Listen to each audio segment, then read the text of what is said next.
எங்கள் அன்பின் பரலோக பிதாவே கோடி ஸ்தோத்திரம்ப்பா. மகிமையின் தெய்வமே, இந்த நேரத்திலும் உம்முடைய சமூகத்தில் நாங்கள் கூடி வந்து உம்மை தொழுதுள்ள கிருபை செய்த ஆண்டவர், இப்போதும் ஆண்டுடைய சமூகத்தில்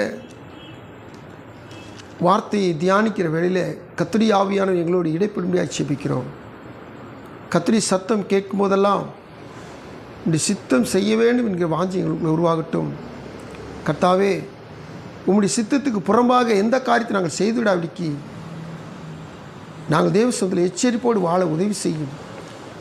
கர்த்தருடைய கரத்தில் இந்த வார்த்தை தியான வேலையை ஒப்புக் கொடுக்கிறோம். கர்த்தர் எங்களை தொடர்ந்து நடத்தும். இதோ வசனத்தை கேட்கிற உம்முடைய பிள்ளைகளையும் ஆண்டுடைய சமூகத்தில் வசனத்தை சொல்கிற அடிமை பலப்படுத்தும், பயன்படுத்தும். எங்கள் ஒவ்வொருவருக்கும் பிரயோஜனமாக போதிக்கிற ஆண்டவர் இயேசுவின் மூலம் வேண்டுகிறோம் ஜெபம் கேள் நல்ல பிதாவே, ஆமென். ஹல்லேலூயா. கர்த்தருடைய நாமம் மகிமைப்படுவதாக. தேவனுடைய சமூகத்தில் ஆண்டவராய் தெய்வம் இந்த நாள் நம்மளோட பேசுகிற காரியம் 94ஆம் சங்கீதத்தில் 14ஆம் வசனத்தில் அப்படியே கர்த்தர் நம்மளோட இடைப்படுகிறவராக இருக்கிறார். அதைத் தொடர்ந்து 85ஆம் சங்கீதம் 8ஆம் வசனத்துடைய முழு பகுதி அல்லது அதனுடைய பிற்பகுதி, கடைசி பகுதியை சேர்த்து கர்த்தர் தியானிக்கும்படியாக நமக்கு ஒரு கிருபை செய்திருக்கிறார். என்ன சொல்லி கேட்டிங்கன்னா, கர்த்தர் தம்முடைய ஜனத்தை நெகிழ விடாமலும் தம்முடைய சுதந்திரத்தை கைவிடாமலும் இருப்பார். 85:8 அவர்களோ மதிகேட்டுக்கு திரும்பாதிருப்பார்களாக. கர்த்தருக்கு ஸ்தோத்திரம். இந்த 85:8 வசனம் முழு பகுதி நம்ம தியானத்தில் சேர்த்து எடுத்துக்கொள்ளலாம். அதில் ஆண்டவர் சொல்லுகிற காரியம், கர்த்தராகிய தேவன் விளம்புவதை கேட்பேன், அவர் தம்முடைய ஜனங்களுக்கும் தம்முடைய பரிசுத்தவான்களுக்கும் சமாதானம் கூறுவார், அவர்களோ மதிகேட்டுக்கு திரும்பாதிருப்பார்களாக. இந்த மாலை பொழுதிலும் தேவனாய் கர்த்தர் நம்மோட முக்கியமாக இடைப்படுகிற ஒரு காரியம், ஒரு சொல் என்னன்னு சொல்லி கேட்டிங்கன்னா, அவருடைய ஜனமாக இருக்கிற, அவருடைய பிள்ளைகளாக இருக்கிற நாம் எக்காரணம் கொண்டும் மதிகேட்டுக்கு திரும்பவே கூடாது. மதிகேட்ட காரியத்தை செய்யவே கூடாது. இந்த தம்முடைய ஜனங்களுக்குரிய ஆசீர்வாதம் என்னன்னு சொல்லி கேட்டிங்கன்னா, 94:14 85:8 அவர் சமாதானம் கூறுகிறவர், அவர் தம்முடைய ஜனத்தை நெகிழ விடாமல் இருக்கிறவர், அவர் தம்முடைய ஜனத்தை கைவிடாமல் இருக்கிறவர். அல்லேலூயா. நல்லா கவனிச்சு பாருங்க. சமாதானம் கிடைச்சிருக்குது, தம்முடைய ஜனத்துக்கு நெகிழ விட மாட்டார். நெகிழ விட மாட்டார்னீங்கன்னா, அதை கத்தோலிக்க வேதத்தில் நீங்கள் எடுத்து வாசித்து பார்த்தீங்கன்னா, ஆண்டவர் தம் மக்களை தள்ளி விடார், தள்ள மாட்டார்னு அர்த்தம். ஆண்டவர் தம் மக்களை என்ன செய்ய மாட்டாராம், தள்ள மாட்டார். தம் உரிமை சொத்தாம் அவர்களை கைவிடார். இங்கே சுதந்திரம் போட்டிருக்கு, தம்முடைய சுதந்திரத்தை கைவிடாமலும் இருப்பார். ஆனால் அவங்க என்ன செய்யக்கூடாதுன்னா, மதிகேட்டுக்கு திரும்பி போயிடக்கூடாது. இந்த கத்தோலிக்க வேதத்தில் அருமையான ஒரு வார்த்தை, அவர்கள் மடமைக்கு செல்லலாகாது. அல்லேலூயா. அவர்கள் எங்கே போயிடக்கூடாதாம், மடமைக்கு, மதிகேட்டுக்கு போயிடக்கூடாது. ஏன்னு சொன்னீங்கன்னா, ஆதாமை ஆண்டவர் உண்டாக்கும் போது எப்படி உண்டாக்கினார், தம்முடைய சாயலில் உண்டாக்கினார், அவரை போலேயும். அப்போ அந்த ஆதாமுக்கு அடுத்து அவங்க பிள்ளைகள் நாமும் யாரை போல தான் இருக்கிறோம், தேவ சாயலாக தான் இருக்கிறோம். இப்போது அவருடைய சுபாவத்திலிருந்து, அவருடைய சரீர அமைப்பிலிருந்து எல்லாமே அவரை போலவே இருக்கிறதுனால இந்த மனுஷன் என்ன செஞ்சிடக்கூடாதுன்னா, எப்பேற்பட்ட ஞானமுடைய தேவன், எப்பேற்பட்ட அழகுடைய தேவன், அவரை விட்டுட்டு நம்ம மதிகெட்ட காரியத்தை செஞ்சு மதிகேட்டுக்கு போயிடவே கூடாது. நம்ம யாரு, வசனம் சொல்லுது, நம்ம யாரு, இந்த வசனம் சொல்லுது தம்முடைய ஜனம். இந்த தம்முடைய ஜனத்தை பற்றி நம்ம தெரிஞ்சுக்கணும். அப்புறம் தான் இந்த வார்த்தையுடைய உள்ள தியானத்துக்குள்ள போனோம் நமக்கு நல்ல விளங்கும். என்னன்னு சொல்லி கேட்டிங்கன்னா, அவர் இந்த ஆதாமை சிருஷ்டித்து ஆதாமுடைய வம்சாவளியாக இருக்கிற நம்மையும் என்ன செய்யறான்னா படைத்து உருவாக்கி நடத்தி வருகிறார். இப்போது ஆதாமை சொல்லிட்டாவே உலகம் முழுக்கிற எல்லா ஜனமும் ஆதாமுக்குள்ள இருக்கனால சகல ஜனமும் சிருஷ்டிக்கப்பட்ட ஜனம். ஆமென். இந்த சகலமும் சிருஷ்டிக்கப்பட்ட ஜனம், இதில் கர்த்தர் அவர் என்ன சொன்னால் அழைக்கிறார், தெரிந்து கொள்கிறார், மீட்டு கொள்கிறார், ரட்சிக்கிறார். இப்படி ஒவ்வொரு ஸ்டெப்பாக கர்த்தர் காரியங்களை நடப்பித்து கர்த்தர் காரியங்களை செய்கிற பொழுது இப்படிப்பட்ட ஒவ்வொரு ஸ்டெப்லையும் கடந்து வந்த ஜனம்தான் அவருடைய ஜனம். இந்த ஜனம் என்ன செய்யக்கூடாதுன்னு சொன்னீங்கன்னா மதிகேட்டுக்கு போயிடவே கூடாது. கர்த்தருக்கு ஸ்தோத்திரம். தமிழில் ஒரு பழமொழி சொல்லுவாங்க, கெட்டிக்காரன் சூத்த கத்திரிக்காய் வாங்கினான். பழமொழி கேட்டது இல்லையோ? கேட்டதில்லை. தேனி மாவட்டத்தில் எங்களுக்கு அந்த பழமொழி அடிக்கடி சொல்லுவாங்க. கெட்டிக்காரன் போய் என்ன செஞ்சானா சூத்தை கத்திரிக்காய் வாங்கிட்டு வந்தானா. அவனே கெட்டிக்காரன், எல்லாத்துலேயும் பெஸ்ட்டு. ஆனால் ஃபங்க்ஷன் வீட்டுக்கு போய் கத்திரிக்காய் வாங்கிட்டு வந்திருக்கேன். எப்படி கத்திரிக்காய் வாங்கிட்டு வந்திருக்கானா? ஆமாம், கெட்டுப்போன கத்திரிக்காய் வாங்கிட்டு வந்திருக்கான். அப்போ எல்லாரும் அவனை பார்த்து என்ன சொல்லுவாங்க? ஏழை, நீ எப்படிப்பட்ட ஆள், நீ எப்பேற்பட்ட ஆள், நீ போய் இப்படி வாங்கிட்டு வந்திருக்க, உனக்கு அறிவு எங்கே போச்சு? கேட்பாங்களா கேட்க மாட்டாங்களா? இப்போது அவனுடைய வேதம் சொல்லுது பிரசங்கின் புஸ்தகத்தில், கனத்திலும் அறிவிலும் பேர் பெற்றவன், ஆனால் வசனம் சொல்லி பிரசங்கி 10:1 நாரி கெட்டு போக பண்ணும், ஞானத்திலும் கனத்திலும் பேர் பெற்றவனை சொற்ப மதியினமும் அப்படியே செய்யும். சொற்ப மதியினம், மதிக்கேடு, தப்பு செஞ்சிட்டோம்னா இந்த வெளியேறப்பட்ட தைலம், நளதம், நல்ல வெளியேறப்பட்ட வாசனை, அந்த சென்ட் சொல்லுவோம் பார்த்தீங்களா, அந்த சென்ட்டுக்குள்ளே நீங்கள் இவ்வளோ விலை கொடுத்து வாங்கி அதில் ஈ விழுந்துருச்சுன்னா சோழி முடிஞ்சிட்டு. அல்லேலூயா. நீங்கள் தயிர் காண்டி ஒரு 2 லிட்டர் பால் 3 லிட்டர் பால் நல்லா காய்ச்சி வச்சுருக்கீங்க, அந்த தயிருக்குள்ளே ஏதாவது ஒன்று விழுந்துச்சுன்னா சோழி முடிஞ்சிட்டு. அங்கிட்டு புதுசாக போயிட்டு இருக்கிற பள்ளி உள்ளே விழுந்துட்டா ஆமாம் ஒன்றும் செய்ய விடாது.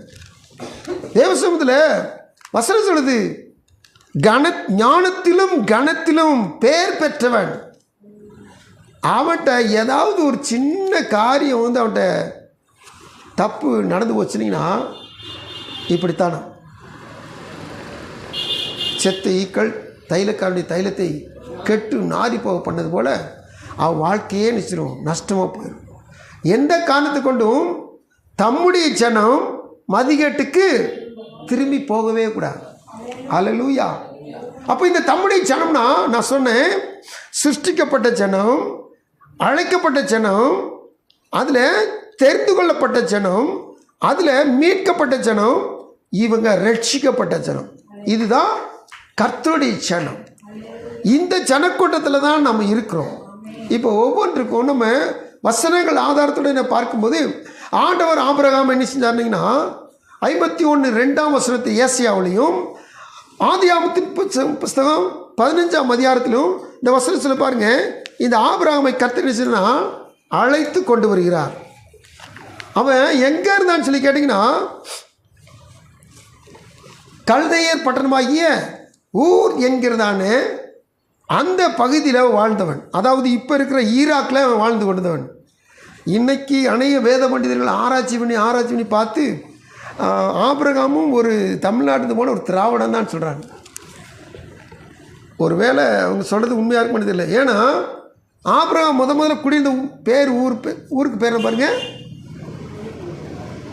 ஆதியாகமத்தின் புஸ்தகம் 15 நீங்கள் வாசித்து பார்க்கும்போது 15:7 வாசித்து பாருங்கள்.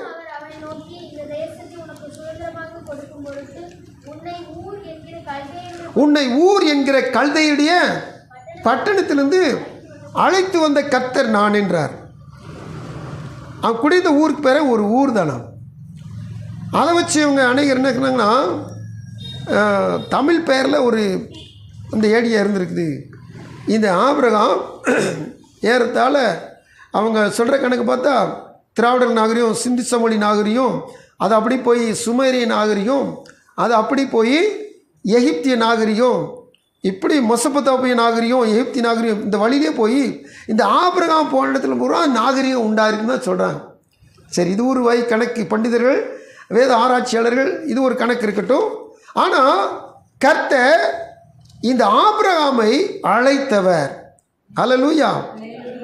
இந்த அழைக்கப்பட்ட ஆபிரகாமை ஆண்டவர் சொல்லும் போது இது அவரே டைரெக்டாக 15:7 சொல்கிறார் ஆதியாகமத்தில். ஏசியாவில் 51:2 அவர் சொல்லும் போது பாருங்கள், உங்கள் தகப்பனாகிய ஆபிரகாமை நோக்கி பாருங்கள், அவனை அழைத்து அவனை ஆசீர்வதித்து பெருக பண்ணினேன். அல்லேலூயா. இது தம்முடைய ஜனமாக இருக்கும்படி ஒரே ஒருத்தன் தான் ஆபிரகாம். அந்த ஒரே ஒருத்தனை கர்த்தர் கூப்பிட்டு வந்து அவனை ஆசீர்வதித்து அவனை நினைச்சிட்டாராம், பெருக பண்ணினாராம். அப்போ முதலாவது தம்முடைய ஜனத்துக்கு முதல் காரியம், அவர் செஞ்ச காரியம் அழைச்சிட்டு வரார். அடுத்தபடியாக அழைச்சிட்டு வந்த ஜனங்கள் பெருகுது. பெருகிற ஜனங்கள் அவர் தெரிந்து கொண்ட ஜனமாய் மாறுகிறது. வேதம் சொல்லி பாருங்க, 1 நாளாகமத்தின் புஸ்தகம் 16-17 வாசித்து பாருங்க.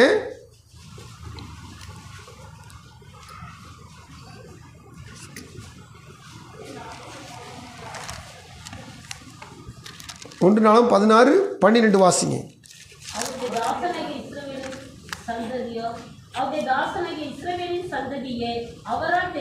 அவரால் தெரிந்து கொள்ளப்பட்ட யாக்கோப்பின் புத்திரரே. இந்த ஆபிரகாம் வழியில் வந்த ஆபிரகாம் பேரனுக்கு பேர் யாக்கோப்பு, அவங்க ஜனக்கூட்டத்துக்கு பேர் இஸ்ரவேல். இவங்களை சொல்லும்போது வேதம் எப்படி சொல்லுது? தெரிந்து கொள்ளப்பட்ட சந்ததி, தெரிந்து கொள்ளப்பட்ட ஒரு கூட்டம்.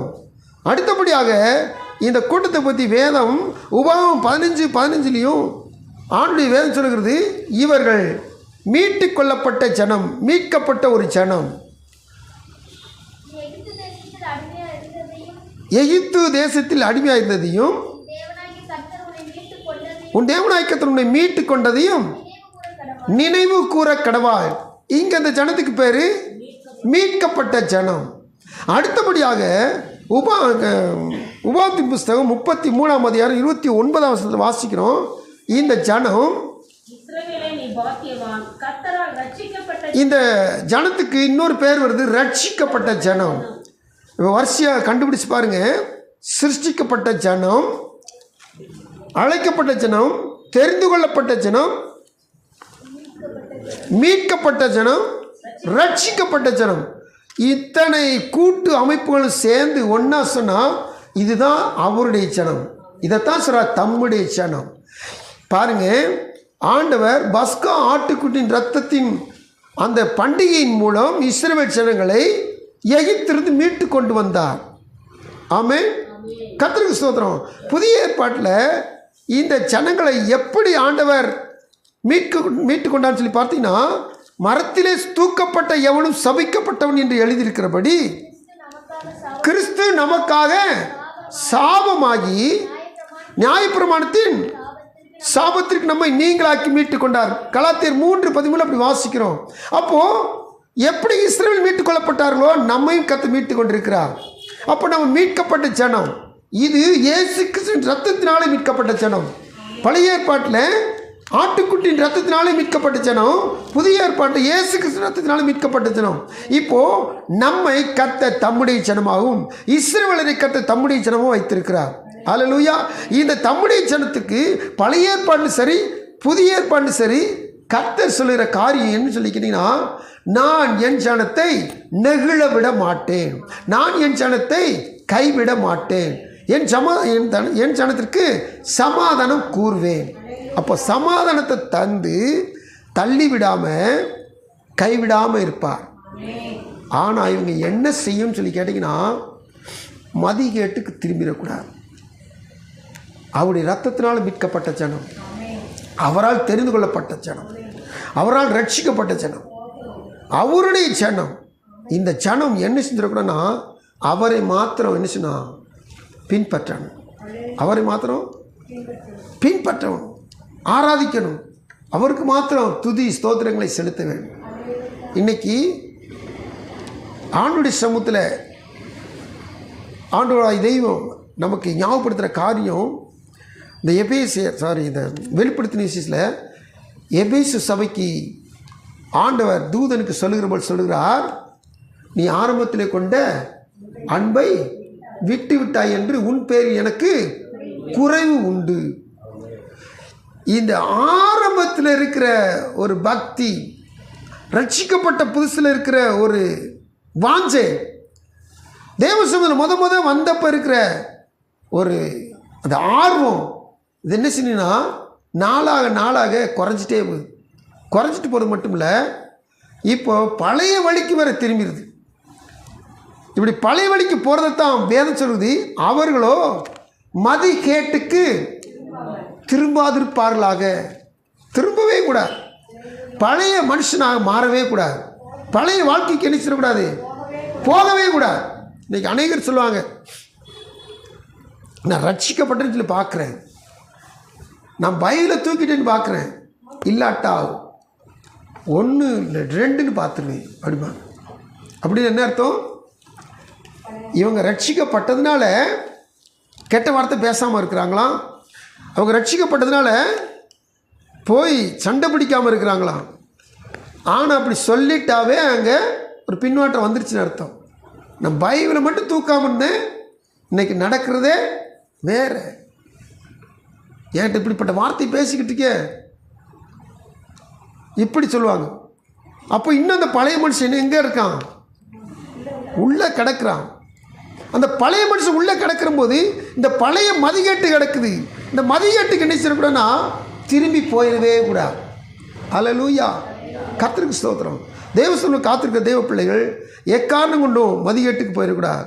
அருமையான எஸ்ரா அவர் இஸ்ரவேல் ஜனங்களை வழிநடத்தி செல்கிற பொழுது அவர் ஒரு ஜெபம் பண்ணுறார்.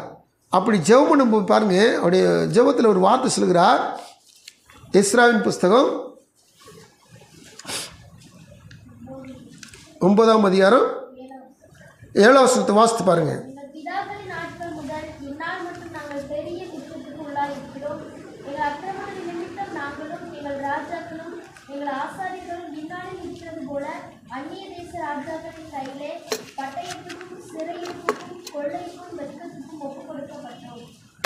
அவர் சொல்கிற ஒரு வார்த்தையை கவனிச்சு பாருங்க. எஸ்ரா ஆண்டு சமூகத்தில் நல்ல ஒரு ஆசாரியன். அவர் சொல்கிறாரு, வெட்கத்துக்கு, சிறையிருப்புக்கு, கொள்ளைக்கு, பட்டயத்துக்கு நாங்கள் ஒப்பு கொடுக்கப்பட்டிருக்கிறோம். ஏன் அப்படின்னு சொல்லி கேட்டிங்கன்னா, அவர் சொல்லுகிற காரணம்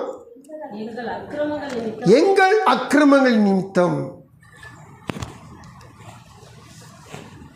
இந்த தேவ ஜனங்கள், ரட்சிக்கப்பட்ட ஜனங்கள், அவங்க துன்மார்க்கத்துக்கும் பாவத்துக்கும் அக்கிரமத்துக்கும் எல்லா துர்செய்கைகளுக்கும் விலக்கி மீட்கப்பட்ட ஜனம்.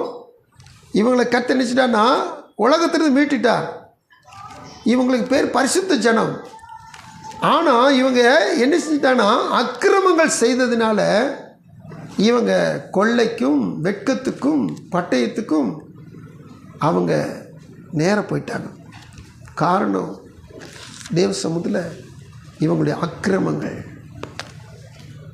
எந்த காரணத்தை கொண்டும் மதிகேட்டு நிமித்தமாக அக்கிரமங்கள் மிகுதியாகி ஆண்டு சமூகத்துக்கு போயிடவே கூடாது. ஒரு சில உதாரணங்களை நம்ம தேவ சமூகத்தில் பார்த்துட்டு நம்ம ஜெபிக்க போகிறோம். என்னன்னு சொல்லி கேட்டிங்கன்னா, இந்த எரேமியா தீர்க்கதரிசி புஸ்தகம் 31ஆம் அதிகாரம் 14ஆம் வசனம் இப்படி சொல்லுகிறது. ஆண்டவர் சொல்லிகிட்டே வரும்போது, என் ஜனங்கள்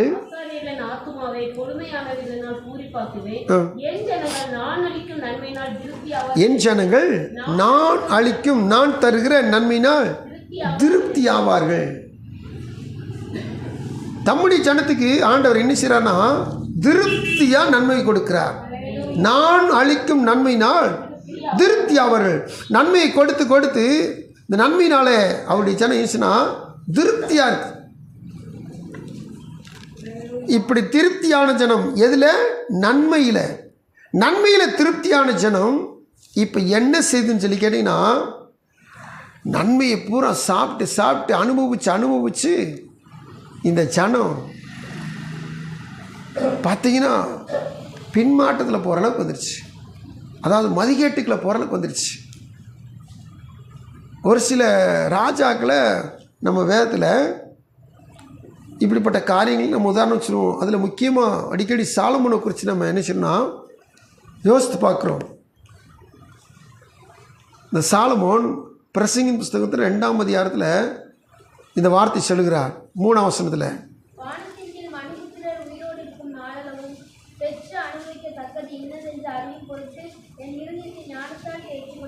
இருதயத்தை ஞானத்தால் தேற்றிக் கொண்டிருக்கும் போதே, ஞானத்தால் இருதயத்தை நிரப்புறாரு.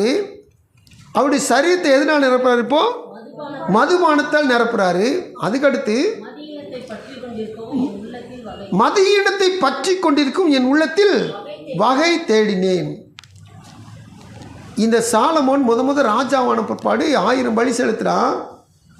1000 பலி செலுத்தின பிற்பாடு ஆண்டவனுக்கு இரவுல தரிசனமாகி, சாலமோனே உனக்கு என்ன வேணும்னு கேட்ட மாத்திரத்தில், எனக்கு இந்த ஜனங்கள் நடத்துறதுக்கு ஞானம் தாங்க ஆண்டவன் சொல்லி கேட்ட சாலமோனை கர்த்தர் ரொம்ப பாசமாக பார்க்குறார்.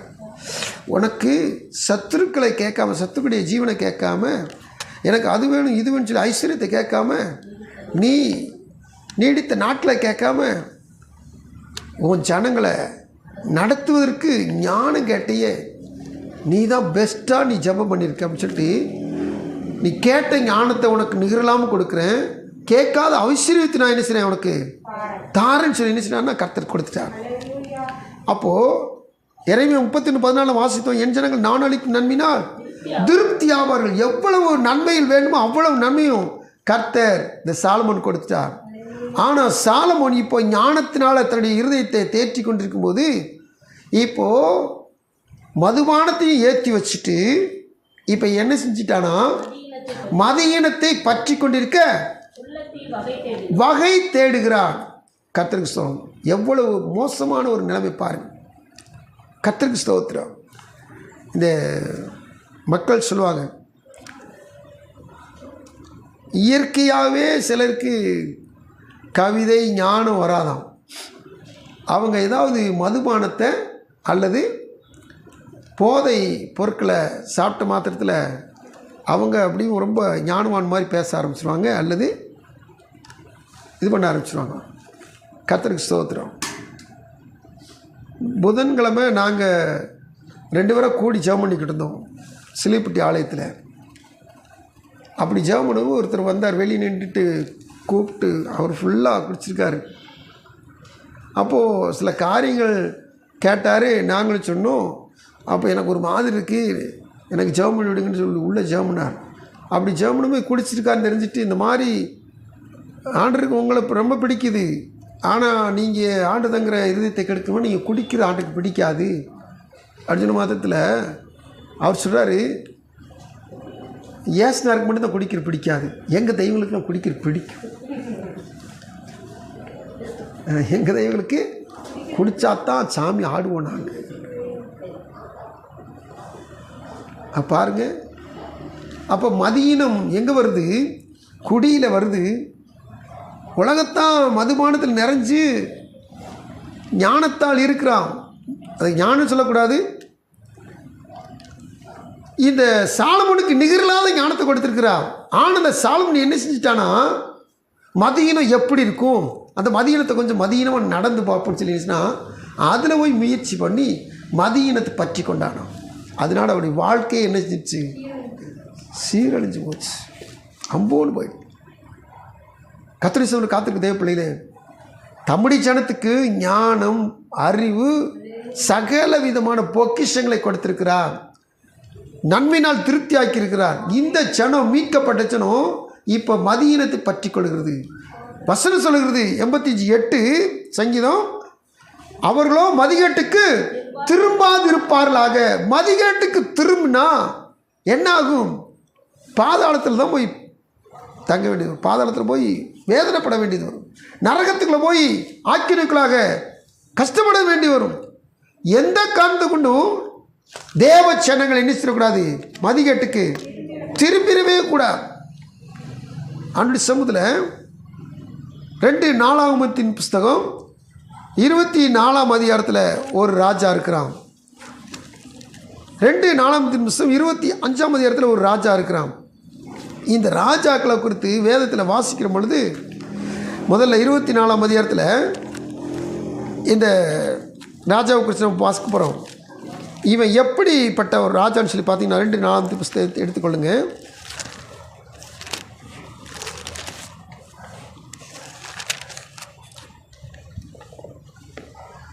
யோய்தா என்று சொல்லப்படுதுன ஆசாரியன். இந்த யோவாஸ் என்கிற ராஜா சிறு பையனாக இருக்கிற பொழுது அவனை தூக்கிட்டு வந்து வளர்த்து அவனுக்கு ராஜ பட்டத்தை கொடுத்து, அவன் 7 வயசாக இருக்கும்போதே அவன் தலையில் கிரீடத்தை வச்சு அவனுக்கு ராஜாவாக அபிஷேகம் பண்ணி அவன் ராஜ்யபாரத்தை கொடுத்து அவன் ராஜ்யபாரம் பண்ண வைக்கிறான். 7 வயசாக இருக்கும்போதே இந்த யோய்தான்ற பிரதான ஆசாரியன் தான் அவனை கண்காணிப்பு வச்சுட்டு சட்டத்தை இயற்றுறது, சட்டத்தை வைக்கிறது. ஆனால் ராஜா பேரில் தான் எல்லாத்தையும் செய்கிறான். இப்போ 7 வயசுக்காரன் என்ன வாலிபன் ஆகிட்டான். அவனுக்கு திருமணம் முடித்து வச்சான். அவனுக்கு இப்போ பிள்ளைகள் பிறந்துருச்சு. அவன் ராஜ்யபாரம் பண்ணிக்கிட்டு இருக்கிறான். நல்லா கவனித்து பாருங்கள். 2 நாளாகமத்தின் புஸ்தகம் 24ஆம் அதிகாரம் 17ஆம் வசனத்தில் இந்த வார்த்தையை வாசிக்கிறோம். இந்த பிரதான ஆசிரியனாகிய யோய்தா இந்த யோவாஸ் ராஜாவுடைய கூட இருந்து அவனை நல்லா திருமணம் பண்ணி வச்சு சகல காலம் பார்த்துட்டு இவன் வயசான பிறப்ப மறிக்கிறான். மரணம் அடைந்த பின்பு யூதாவின் பிரபுக்கள் வந்து ராஜாவை பணிந்து கொண்டார்கள். அப்பொழுது ராஜா அவர்களுக்கு செவி கொடுத்தான். யோய்தாவுக்கு இதுவரைக்கும் செவி கொடுத்து வந்தான். இப்போ யோய்தா பிரதான ஆசிரியர் செத்து போன பிற்பாடு இப்போ ராஜா யாருக்கு செவி கொடுக்குறானா? பிரபுக்களுக்கு செவி கொடுக்குறான். இப்போ 18ஆம் வசனத்தில் அப்படியே அவர்கள் தங்கள் பிதாக்களின் தேவனாகிய கர்த்தரின் ஆலயத்தை விட்டு விட்டு தோப்பு விக்கிரகங்களையும் சிலைகளையும் சேவித்தார்கள். அப்பொழுது அவர்கள் செய்த இந்த குற்றத்தின் நிமித்தம் யூதாவின் மேலும் எருசலேமின் மேலும் கடும் கோபம் மூண்டது. கர்த்தருக்கு ஸ்தோத்திரம். யோய்தா என்கிற பிரதான ஆசாரியன் இந்த ராஜாவை பச்சை குழந்தையாக இருக்கான். அவனை தூக்கிட்டு வந்து யோய்தாவின் மனைவி வளர்த்து 7 வயசான பிற்பாடு அவனுக்கு ராஜ்யபாரத்தை கொடுத்து கிரீடத்தை அவன் தலையில் வச்சு ராஜாவாக ஏற்படுத்தி இவன் கஸ்டடியில் தான் அவன் ராஜாவாக இருக்கிறான். ராஜாவின் பேரில் எல்லாம் நடக்குது. இவ்வளவு கஷ்டப்பட்டு அவனை வளர்த்து அவனுக்கு ராஜ்யத்தை கொடுத்து எல்லாம் செஞ்சு முடித்தா என்னைக்கு வரைக்கும் யோய்தா உயிரோடு இருந்தானோ அவன் நாட்கள் மட்டும்தான் அவன் என்ன செய்றானா, உண்மையாக இருக்கிறான், தேவனுக்கு பயந்து நடக்கிறான். இந்த யோய்தா என்னைக்கு மரித்து போனானோ உடனே அங்கங்கே இருக்கிற பிரபுக்கள்லாம் வந்து என்ன செய்கிறாங்க, ஒட்டிக்கிறாங்க. இங்கே வந்து பணிந்து கொள்கிறாங்க. இப்போ பார்க்குறான், இதுவரைக்கும் ஒரு வேத பிரமாணத்தின் போதகர் யோய்தாவுடைய பேச்சை கேட்டவன் இப்போ உலக பிரபுக்களின் பேச்சை கேட்குறான். வசனம் என்ன சொல்லுது? அவர்களோ மதிகேட்டுக்கு திரும்பாதிருப்பார்களாக. வசனம் சொல்லுது, கர்த்தரின் ஆலயத்தை விட்டு விட்டு தோப்பு விக்கிரகங்களையும் சிலைகளையும் சேவித்தார்கள். அவர்கள் செய்த இந்த குற்றத்தின் நிமித்தம் யூதாவின் மேலும் எருசலேமின் மேலும் கடும் கோபம் உண்டது. நடந்த சம்பவம் என்ன? யோய்தா இறந்துட்டார். யோய்தா மகன், அவன் ஆசாரிய மகன்றதுனால அவன் எந்திரிச்சுன்னா அறிவுரை சொல்கிறான், தீர்க்கதரிசி சொல்கிறான். 20ஆம் வசனத்துலேருந்து ஒரு பெரிய தீர்க்கதரிசி சொல்கிறான். அந்த தீர்க்கதரிசனில் பார்க்கணும்னு பார்த்தீங்கன்னா இதுக்கு யாரும் செவி கொடுக்கல. செவி கொடுக்காமல் என்ன செஞ்சிட்டாங்கன்னா 22ஆம் வசனத்தில் வாசிக்கிறோம், அவனுடைய தகப்பனாய் யோய்தா தனக்கு செய்த தயை ராஜாவை யோவாஸ் நினையாமல் அவனுடைய குமாரனை கொன்று போட்டான். தீர்க்கதரிசனம் சொன்னவனை என்ன செஞ்சிட்டானா, யோவாஸ் ராஜா கொன்று போட்டான். இந்த யோய்தாவின் மகன் பிரதானாசிரியர் மகன் சாகும்போது கர்த்தர் அதை பார்ப்பார், கர்த்தர் அதை கேட்பார் என்றான். மறுவருஷத்தில் சீரியாவின் சேனைகள் அவனுக்கு விரோதமாக யூதாவிலும் எருசலேமிலும் வந்து ஜனத்தில் இருக்கிற பிரபுக்களை எல்லாம் அழித்து கொள்ளையிட்ட அவர்கள் உடைமையெல்லாம் தமஸ்குவின் ராஜாவுக்கு அனுப்பினார்கள். நல்லா கவனித்து பார்க்கணும். நீங்கள் வாசிக்கிற பொழுது இந்த 17ஆம் வசனத்தில் வாசித்தோம். யோய்தா மரித்த மாத்திரத்தில் பிரபுக்கள் வந்து என்ன செஞ்சாங்களாம்? பணிந்து கொண்டாங்க. பிரபுக்களின் பேச்சை இந்த யோவாஸ் ராஜா கேட்டு நடந்தான்.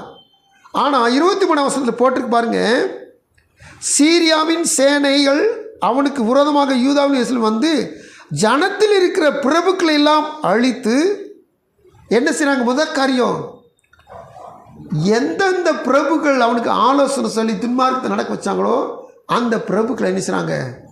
கொன்று போடுறாங்க. இந்த சீரியாவின் சேனை சிறு கூட்டமாக வந்திருந்தாலும் அவர்கள் தங்கள் பிதாக்களின் தேவனாய் கர்த்தரை விட்டபடினால் கர்த்தர் மகா பெரிய சேனையை அவர்கள் கையில் ஒப்பு கொடுத்தார். அவர்கள் யோவாசுக்கு தண்டனை செய்தார்கள். புத்தி இல்லாமல் மதிகேட்டுக்கு திரும்பின யோவாசுக்கு என்ன செஞ்சிட்டாங்களாம்? தண்டனை கொடுத்துட்டாங்க. அவர்கள் அவனை மகா வேதனைக்குள்ளவனவனாக விட்டு போனார்கள். அவர்கள் புறப்பட்டு போன பின்பு அவனுடைய ஊழியக்காரர் ஆசானாகிய யோய்தாவுடைய குமாரின் இரத்த பழி நிமித்தம் அவனுக்கு விரோதமாய் கட்டுப்பாடு பண்ணி அவன் படுக்கையில் அவனை கொன்று போட்டார்கள். செத்துப்போன அவனை தாவீது நகரத்திலே அடக்கம் பண்ணினார்கள். ஆனாலும் ராஜாக்களின் கல்லறையில் அவனை வைக்கவில்லை. கர்த்தருக்கு ஸ்தோத்திரம். தேவசன காத்திருக்க தேவ பிள்ளைகளே, எவ்வளவு ஆண்டவர் அவனுக்கு கிருபையாக ஒரு ஆசாரியனே கூட இருந்து அவருடைய ராஜ்யபாரத்துக்கு உதவி செஞ்சு கூட வச்சிருக்கிறார். ஆனால் அவை மதிகட்டு நிமித்தமாக ஒரு சிறு கூட்டமாக தான் வந்தவங்க பெரிய சேனையாக இருந்த யூதயா மக்களை, எருசலேமை எல்லாத்தையும் நிக்கிரகம் பண்ணி அங்கே இருக்கிற பொருட்களை பூரா கொள்ளையடிச்சு கொண்டு போயிட்டாங்க. தேவசன் காத்திருக்க தேவ பிள்ளையிலே, அவர்களோ மதிகட்டுக்கு திரும்பாதிருப்பார்களாக. 25ஆம் அதிகாரத்தில் வாசிக்கிறோம். இந்த 25ஆம் அதிகாரத்தில் அமத்சியா என்ற ராஜா இவன் செஞ்ச சேட்டையில் பார்த்தீங்கன்னா ஒரு கடுமையான சேட்டையாக இருக்கும். இவன் என்ன செய்யறானா, ஜனத்தை தொகை பார்த்து யுத்தத்துக்கு போகிறான். யுத்தத்துக்கு போய் ஏதோமியரை என்ன செஞ்சிட்டான்னா 12ஆம் வசனத்தில் போட்டிருக்கு, யூதா புத்திரர் 16 பேரை உயிரோடு பிடித்து கண்மலையை சென்று கொண்டு போய் அவர்கள் எல்லாரும் நொறுங்கி போகத்தக்கதாக அந்த கண்மலையை சென்று கீழே தள்ளிவிட்டார்கள். இப்போது அடுத்து 15ஆம் வசனம் வாசிக்கிறேன் பாருங்கள்.